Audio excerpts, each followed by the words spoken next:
गुरुवार पूर्वाह्न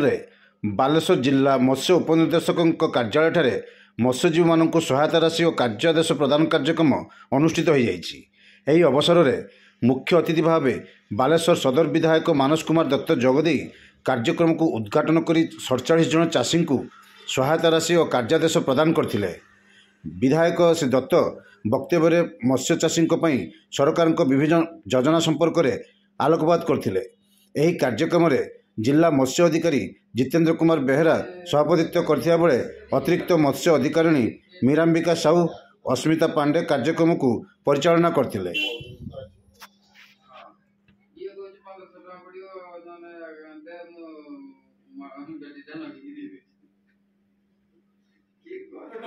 गोटे वर्ष चाष साधारण वर्ग महिला पुरुष मान 40% रिहाती आपको सीधासख फैसिलिटेट कर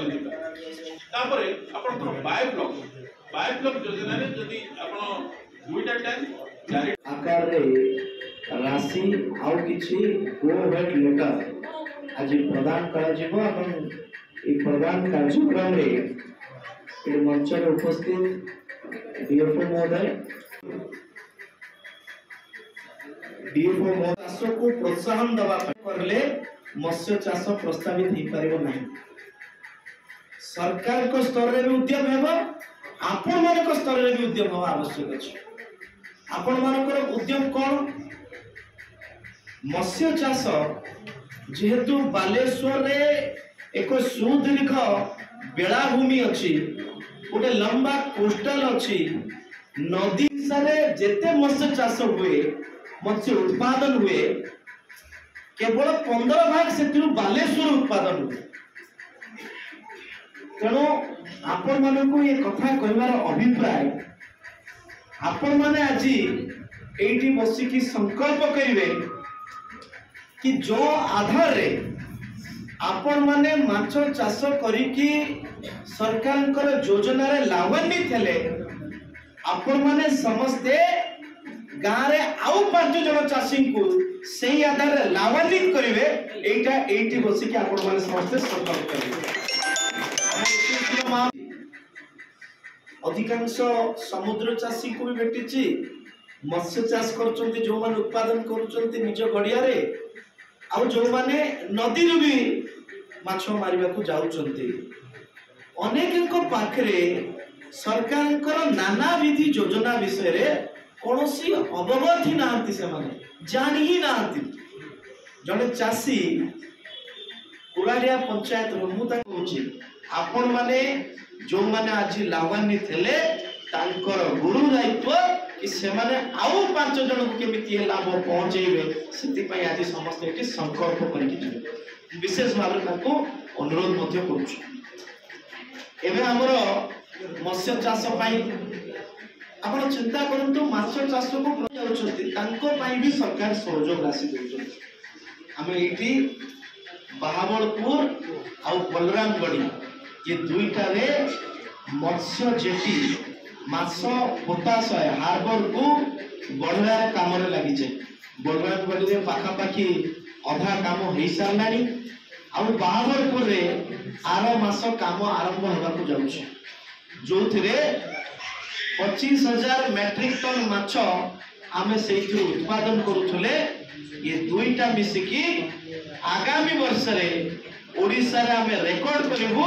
50,000 मेट्रिक टन माछ केवल बालेश्वर उत्पादन करिबु ओडिसा रे। तेणु मु आपण मानक अनुरोध करूछु, हमर अनेक लोक अछन मते गां रे मु भेटिछि मिलति नाय आर थरु तमे आ दि जण दिया कर सोलपटा छान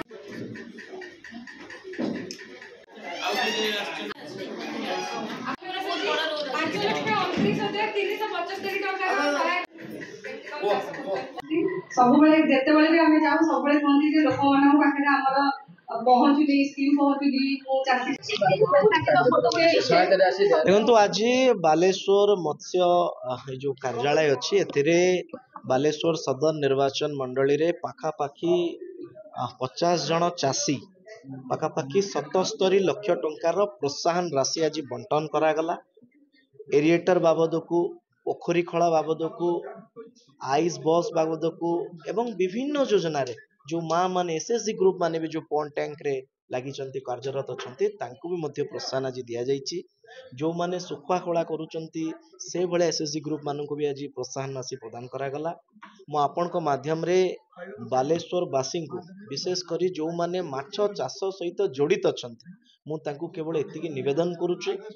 कि आगामी दिन रे बालेश्वर जहाँ ओडिशा रे मत्स्य चाषर एक गुरुत्वपूर्ण भूमिका ग्रहण करुची जो 25,000 मेट्रिक टन बालेश्वर मत्स्य उत्पादन करके दौचे ओडिशा को से 25,000 को 50,000 रे केमती आमे कन्वर्ट करि परिबा पूरा अंचल एक लंबा सुदीर्घ कॉस्ट लाइन रे हमर भर्ती अछि एठी हमर नदीर मत्स्य चाष होउची मत्स्य उत्पादन करा जाउची नदीरु तेणु मु अनुरोध करुची कि जो चाषी माने अद्यावधि मध्य सरकारी योजना रे निजको एनरोल करि नाहंती से माने आसंतु सरकार को योजना रे शामिल होंतु एवं मत्स्य चाष को आम अंचलर एक बृहत कर्मक्षेत्र भाव में परिचय देवा पई जो प्रयास अछि तेतरे समस्ते साहाजर हाथ बढ़ा देखो एबे बलरामगढ़ी पाखरे जो चांदीपुर आउ आपणकर बाहाबलपुर ये दुईटा जाक हार्बर आम पॉइंट व्यू रे अछि एबे चांदीपुर हार्बर कार्य पाखापाखि 60 भाग सरी सारी एई वर्ष शेष सुधा ताकू आमे लोकार्पण करिबु